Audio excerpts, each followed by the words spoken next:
Hello guys, welcome back to our YouTube channel agriculture and GK.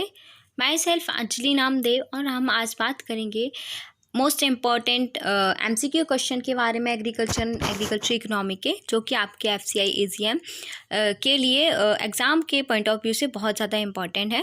सो आप video को and तक देखना ना भूलें, ठीक है। और यदि आप हमारे चैनल में नए हैं, आपने यदि हमारे चैनल को सब्सक्राइब नहीं किया है तो हमारे चैनल को सब्सक्राइब करें, वीडियो को लाइक करें और वीडियो को ज़्यादा से ज़्यादा शेयर करें। इसके अलावा यदि आपने अभी तक हमारे एप्लीकेशन एग्रीकल्चर एंड जीके के ई लर्निंग ऐप को इंस्टॉल नहीं किया है तो आप आज ही जाकर इंस्टॉल करें गूगल प्ले स्टोर से।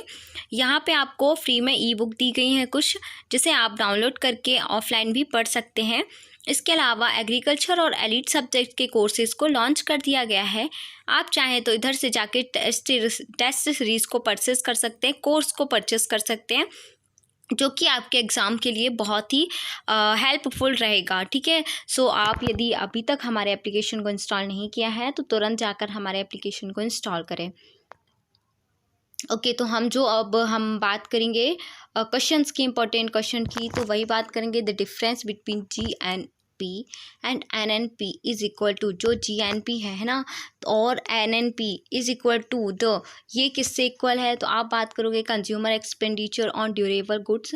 जो कंज्यूमर एक्सपेंडिचर है ना, उनके जो भी एक्सपेंडिचर खर्चे हैं ड्यूरेबल गुड्स में, उसमें डायरेक्ट टैक्स रेवेन्यू से indirect tax revenue and capital depreciation, तो ये जो GNP और NNP है ना, सो ये क्या होता है, कैपिटल डेप्रिसिएशन से ये रिलेट करते हैं, ठीक है, इक्वल है इसके। विच one of the following is not a method of estimating national income, जो हमारी नेशनल इनकम होती है उसको एस्टिमेट करने की कौन सी मेथड नहीं है?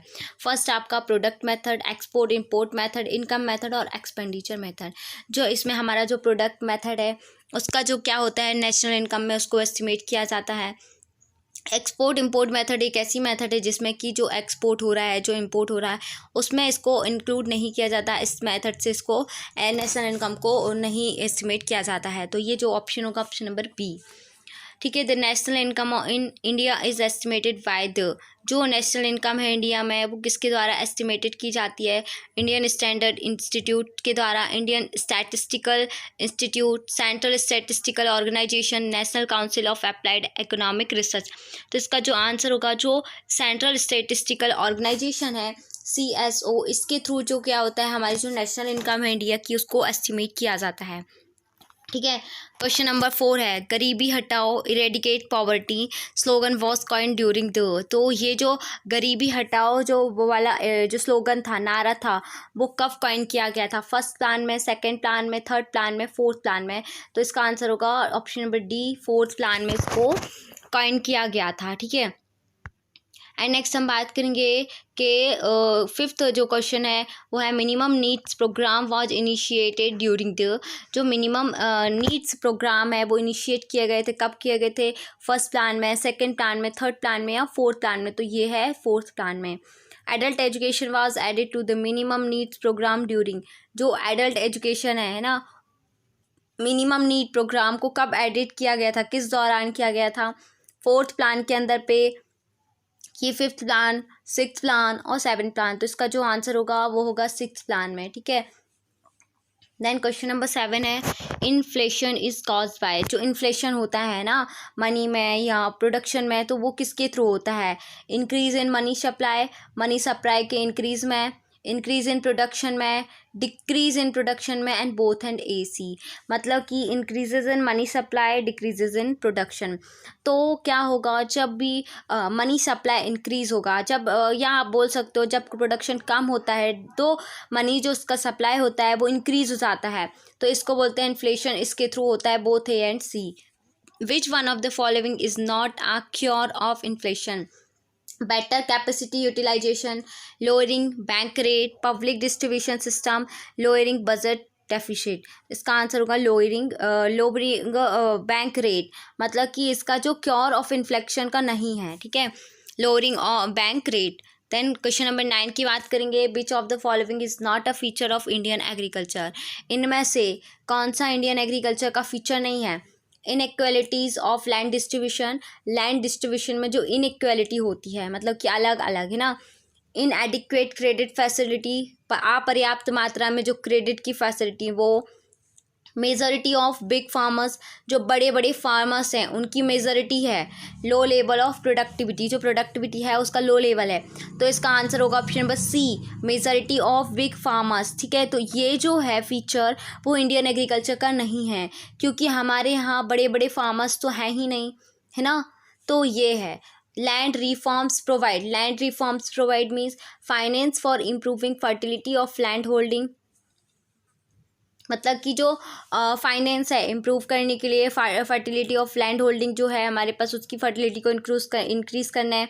Incentives and encouragement to low owners, ठीक है, इनको इनकरेज करने के लिए लैंड ऑनर्स को incentives and encourage actual tillers ना, finance for setting water pumps. तो इसका जो आंसर होगा incentives and encouragement to actual tillers, जो एक्चुअल टिलर्स हैं उनको इनकरेजमेंट करने के लिए। ठीक है, एंड देन आप बात करोगे successful implementation of land reform ensures, जो सक्सेसफुल इम्प्लीमेंटेशन है लैंड रिफॉर्म इंश्योर्स का, वो है growth with justice, growth without justice, justice without growth, neither growth not justice. तो जो सक्सेसफुल इम्प्लीमेंटेशन है लैंड रिफॉर्म का, वो इंश्योर किया जाता है ग्रोथ विद जस्टिस, जस्टिस के साथ ही ग्रोथ होना है ना।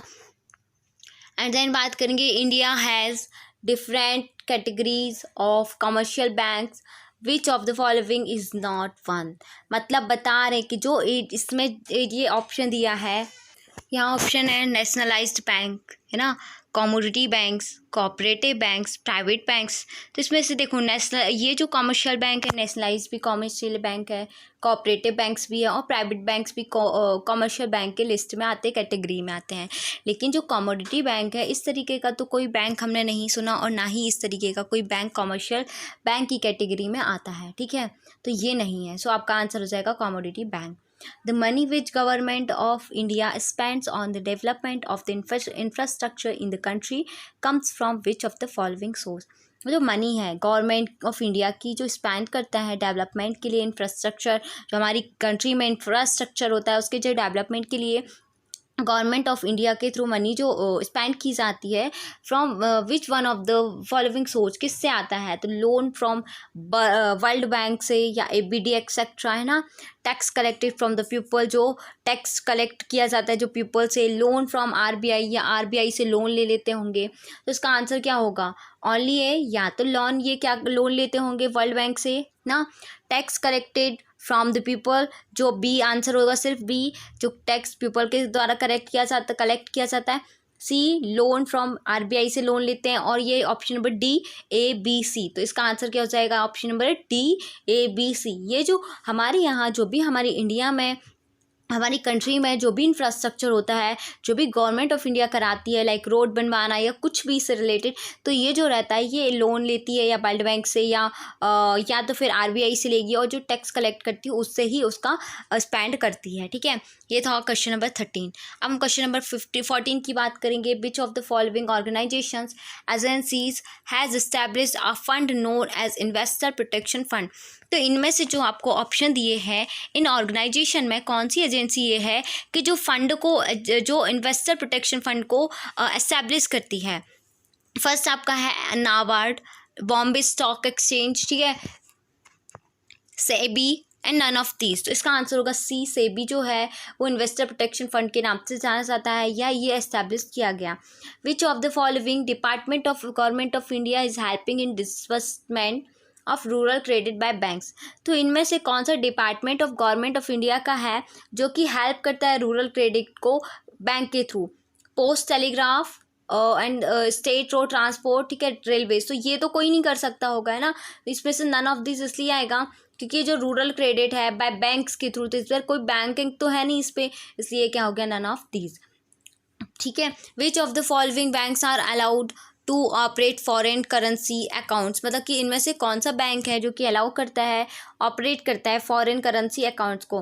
Regional rural bank, foreign banks और नेशनलाइज्ड बैंक। तो इसका आंसर क्या हो सकते हैं? ओनली सी, मतलब कि nationalised bank, only B foreign bank, ABC regional rural bank, foreign banks और नेशनलाइज्ड बैंक, और नन ऑफ दी। इसका आंसर होगा सी, मतलब कि नेशनलाइज्ड बैंक। इसका जो होगा नेशनलाइज्ड बैंक जो होता है वो ऑपरेट करता है फॉरेन करेंसी अकाउंट्स को, ठीक है।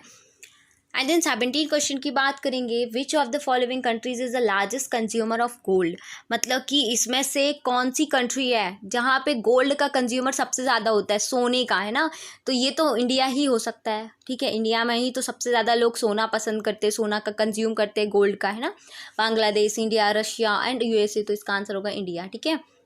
What is the full form of FII।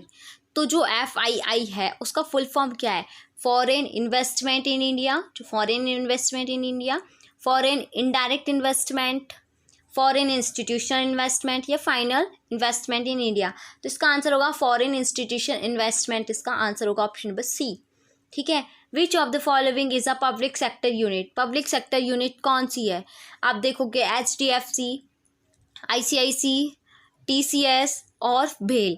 तो BHEL जो है भेल, वो क्या है, पब्लिक सेक्टर यूनिट है। Federal reserve in the financial organisation of, जो federal reserve in financial organisation है वो किसका है, UK का है, USA का है, जर्मनी का है या जापान का। तो ये जो federal reserve in the financial organisation है वो USA का है, ठीक है। तो इसका आंसर होगा ऑप्शन नंबर B, USA। हम नेक्स्ट क्वेश्चन की बात करेंगे 21, what is the full form of DTAA। तो DTA का फुल फॉर्म क्या है, तो duty and taxation avoidance agreement, double taxation avoidance agreement, duty and tax on actual amount, declaration of tax on actual amount. इसका answer होगा option number B, double taxation avoidance agreement. Which of the following organisation is known as market regulator in India. इनमें से कौन सा जो option है, organisation है जो कि मार्केट रेगुलेटर इन इंडिया में जाना जाता है, RBI, IBA, SEBI, NSDL। तो इसका आंसर होगा SEBI, ठीक है, option number C। Who among the following is the founder of world economic forum. इनमें से कौन है वर्ल्ड इकोनॉमिक फोरम के फाउंडर, कौन है, रॉबर्ट जुलिक, क्लॉस स्क्वेव, ठीक है, जॉन केन्नथ गैल्ब्रेथ एंड पॉल क्रुंगमन। तो ये जो हो जाएगा ऑप्शन नंबर D, ठीक है। ये जो है वो वर्ल्ड इकोनॉमिक फोरम के फाउंडर हैं, पॉल, ठीक है। ये आपका आंसर होगा ऑप्शन नंबर D। 24 क्वेश्चन की बात करेंगे, which of the following is true about Mahatma Gandhi national rural employment guarantee act. तो जो national rural employment guarantee act के थ्रू महात्मा गांधी से क्या ट्रू है ना। तो it is applicable only 100 rural district. ये जो है ये सिर्फ 100 ही रूरल डिस्ट्रिक्ट में वर्क करेगा, एप्लीकेबल होगा। It gives a guaranteed employment of 100 days to all those who are eligible for the same and are also willing to take. इसमें जो एम्प्लॉयमेंट है उनको गारंटी किया जाता है 100 दिन के लिए, और जो कि अपने लिए एलिजिबल होंगे सेम वर्क के लिए और विलिंग करने के लिए। This act is applicable for men between the age 21 to 65। Women do not get benefit of the act. इस एक्ट के through, national rural employment guarantee act के थ्रू, यहाँ पे जो बोल रहा है ऑप्शन नंबर C, ये वो बोल रहा है कि इसमें सिर्फ मेन ही वर्क करेंगे जो कि 21 से 65 एज के होंगे, और वुमेन इस पे बेनिफिट नहीं मिलेगा। इसमें क्या सही हो सकता है, ओनली वन ऑप्शन सही हो सकता है, ओनली B, ओनली C और ओनली ABC। तो इसमें से जो होगा ये जो है, ये जो आपका जो ये वाला क्या कहते हैं नेशनल रूरल एम्प्लॉयमेंट एक्ट है वो 100 दिन के लिए एम्प्लॉयमेंट को गारंटी करता है और एलिजिबल करता है जो सेम वर्क करने के लिए, है ना। तो ये आ जाएगा ऑप्शन नंबर B, आज का आंसर होगा। Which one of the following is not a tax duty levied by the government of India। ठीक है, कौन सा जो है टैक्स नहीं है गवर्नमेंट ऑफ इंडिया के through, custom duty, service tax, toll tax और इनकम टैक्स। तो ये जो सर्विस टैक्स है इस प्रकार का कोई टैक्स नहीं है, गवर्नमेंट ऑफ इंडिया के थ्रू लेबल नहीं है, ठीक है। तो ये है सर्विस टैक्स। 26 जो क्वेश्चन है, the government has been stressing the need of elimination unemployment since the first 5-year plan, second 5-year plan, third 5-year plan, fourth 5-year plan. इसका आंसर होगा ऑप्शन नंबर A, ये जब किया गया था first 5-year plan में। Which of the following programme were started during the fourth 5-year plan. जो fourth 5-year plan में कौन सा प्रोग्राम को स्टार्ट किया गया था, rural work programme, RWO, marginal farmers and agricultural level scheme, MFAL, इसको आप अच्छे से पढ़ लीजिएगा क्योंकि हम आगे क्वेश्चन करेंगे तो इनके सब शॉर्ट फॉर्म पढ़ेंगे। Small farmers development agency SFDA, integrated dryland agriculture development IDLAD, ठीक है। ऑप्शन है ए जो है 1 and 2 only, 2 and 4 only, 1 2 3 only और ऑल ऑफ देम। तो इसका आंसर होगा ऑल ऑफ देम। जो ये सारे प्रोग्राम है ये 4th 5 ईयर प्लान में क्या किए गए थे, स्टार्ट किए गए थे। एंड द नेक्स्ट है food for work programme was introduce during the, जो फूड फॉर वर्क प्रोग्राम के लिए जो इंट्रोड्यूस किया गया था वो कब किया गया था, 4th 5 ईयर प्लान में, 5th 5 ईयर प्लान में, 6th 5 ईयर प्लान में, 7th 5 ईयर प्लान में। इसका आंसर होगा option number B, 5th 5 year plan में इसको इंट्रोड्यूस किया गया था। Which of the following programmes were started during the 6th 5 year plan, कौन सा जो प्रोग्राम है उसको स्टार्ट किया गया था 6th 5 ईयर प्लान में।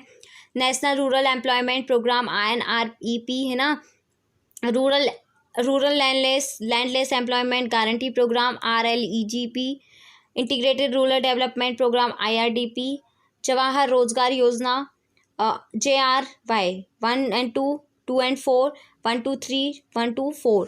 तो इसका आंसर होगा 1 2 3। जो INREP, RLEGP, IRDP जो प्रोग्राम है उसको 6th 5 ईयर प्लान में इसको किया गया था, जबकि जवाहर रोजगार योजना को 6th 5 ईयर प्लान में स्टार्ट नहीं किया गया था। एंड देन नेक्स्ट पढ़ेंगे SFDA, ठीक है। हमने अभी इसका फुल फॉर्म पढ़े, आप लोगों को सारा पता होगा ना, small farmer dryland agriculture area, ठीक है। हैज़ मर्ज, किससे साथ मर्ज हुआ, MFLAL है ना, IRDP, IDLAD, ट्राइसेम। तो इसका जो ये SFDA है वो इससे मर्ज हुआ, इंटीग्रेटेड रूरल डेवलपमेंट प्रोग्राम के साथ ये मर्ज हुआ, ठीक है। The food for work programme has been restructured as, जो फूड फॉर वर्क प्रोग्राम है वो किसके साथ रिस्ट्रक्टेड हुआ, IDLAD, MFAL, NREP, MFAL। तो ये था NREP के साथ ये क्या हुआ था, रिस्ट्रक्चर्ड हुआ था food for work programme. Okay तो ये जो था फूड फॉर वर्क प्रोग्राम जो था स्ट्रक्चर्ड हुआ था नेशनल रूरल एम्प्लॉयमेंट प्रोग्राम के साथ क्या हुआ था, ये रिस्ट्रक्चर्ड हुआ था। Which of the following has been started to supplement INREP, का जो सप्लीमेंट है वो कौन सा है, MFAL, IDLAD, RLEGP और DPAP।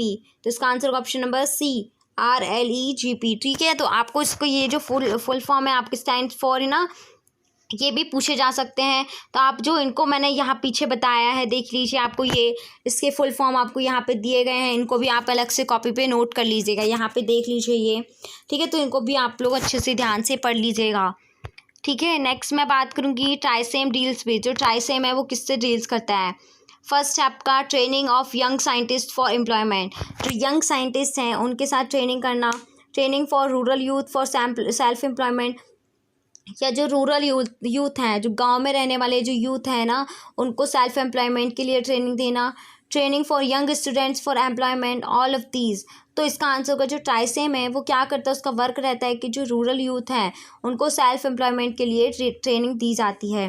तो 7th plan have gave highest priority to, 7th plan जो है क्या हाईएस्ट प्रायोरिटी देता है, to provision of productive employment के लिए, एडल्ट एजुकेशन के लिए, स्ट्रेंथनिंग ऑफ ट्रांसपोर्ट नेटवर्क के लिए, इम्पोर्ट सब, ठीक है, सब्सटीट्यूशन के लिए। तो इसका आंसर होगा ऑप्शन नंबर ए, जो प्रोविज़न ऑफ प्रोडक्टिव एम्प्लॉयमेंट के लिए ये 7th प्लान हाईएस्ट प्रायोरिटी देता है।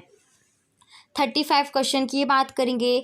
The overall aim of economic planning in India, जो ओवरऑल एम है इकोनॉमिक प्लानिंग इन इंडिया में वो क्या है, टू इंक्रीज इंडस्ट्रियल आउटपुट को बढ़ाना, नेशनल इनकम को बढ़ाना, generate rural employment, growth with justice.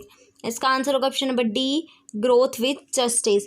इसका जो ओवरऑल एम होता है इकोनॉमिक प्लानिंग का इंडिया में वो इसका है जस्टिस के साथ ग्रोथ, ठीक है, ग्रोथ विथ जस्टिस। 36 वाला जो क्वेश्चन है, which of the following are the feature of economic planning in India, इनमें से कौन सा जो फीचर है इकोनॉमिक प्लानिंग इंडिया का है, inductive planning, limited centralisation, democratic socialisation, development orientation. तो इसका जो आंसर होगा वो ऑल ऑफ दीज होगा, क्योंकि जो इकोनॉमिक प्लानिंग इंडिया का जो फीचर है इंडक्टिव मतलब कि इंडक्टिव प्लानिंग करना, लिमिटेड सेंट्रलाइजेशन तो करेंगे लेकिन लिमिटेड होना चाहिए, डेमोक्रेटिक सोशलाइजेशन होना चाहिए और डेवलपमेंट ओरिएंटेशन। तो इसका ऑल ऑफ देम आंसर होगा, which one of the following is not a major achievement of India's economic planning. इनमें से कौन सा जो ऑप्शन है वो मेजर अचीवमेंट नहीं है इंडिया इकोनॉमिक प्लानिंग का? बिल्डिंग अ स्ट्रॉन्ग इंफ्रास्ट्रक्चर की बिल्डिंग को स्ट्रॉन्ग करना, diversification of exports, high growth rate of national income, development in science and technology. इसका आंसर होगा option number C, high growth rate of national income. National income का high growth rate होना है ना। फिर what was the correct duration of first 5 year plan. जो इसका जो करेक्ट ड्यूरेशन है वो क्या है फर्स्ट 5 ईयर प्लान का? 1951 to 56, 1947 to 52, 50 to 55। Correct duration जो है इसका वो है 1951 टू 56। एंड देन 39 क्वेश्चन की बात करें हम तो वो है which of the following were the principal aims of the first 5 year plan. First 5 year plan का जिसका प्रिंसिपल है वो क्या है? Self sufficiency in food grains production, rehabilities, Indian economy settled by Second World War, partition, development of bases and heavy industries का development होना, minimum needs programme.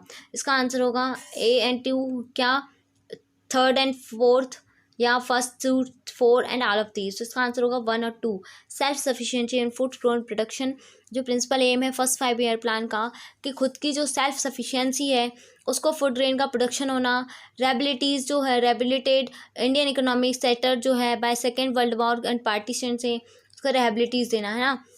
Major emphasis in first 5 year plan पॉज जो first 5 year plan था 1951 to 56 के बीच में उसमें क्या था? उसका मेजर एम्फेसिस क्या था? एम्प्लॉयमेंट जनरेशन करना, एग्रीकल्चर, इंडस्ट्री या एक्सपोर्ट प्रमोशन। तो फर्स्ट 5 ईयर प्लान जब आया था उस टाइम क्या हुआ था? हमारा इंडिया जो था उस टाइम हमारे इंडिपेंडेंट हुआ था 47 में, है ना। तो उसके बाद जो हमारे देश में थी जो जनसंख्या थी, पॉपुलेशन बहुत ज़्यादा बढ़ने लगा था, है ना। उस टाइम पॉपुलेशन बढ़ने के कारण क्या हुआ था?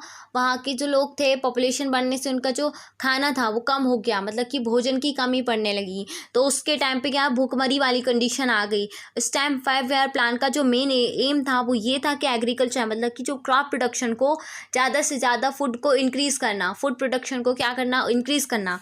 तो वही है कि जिसका मेजर एम्फेसिस था वो था एग्रीकल्चर। बी वाला ऑप्शन इसका सही होगा, ठीक है। एंड देन हम बात करेंगे 41 क्वेश्चन की, वो the national income of a nation is the. National income किसी भी नेशन की क्या होती है? Sum total of factor income, ठीक है, governments annual revenue, surplus of public sector undertaking, export minus export. तो इसका है सम ऑफ जितने भी फैक्टर इनकम्स हैं उनका टोटल कर देना, है ना। एंड देन नेक्स्ट बात करेंगे the difference between GNP and NNP is equal to. किसके इक्वल है? कैपिटल डेप्रिशिएशन के ये इक्वल है, ठीक है। Which of the following is not a method estimating national income को कैलकुलेशन की कौन सी नहीं है? एक्सपोर्ट और इम्पोर्ट मेथड जो है वो एस्टिमेट नहीं करती है नेशनल इनकम को। एंड देन नेक्स्ट बात करेंगे national income in India is estimated by. किसके थ्रू एस्टिमेट की जाती है?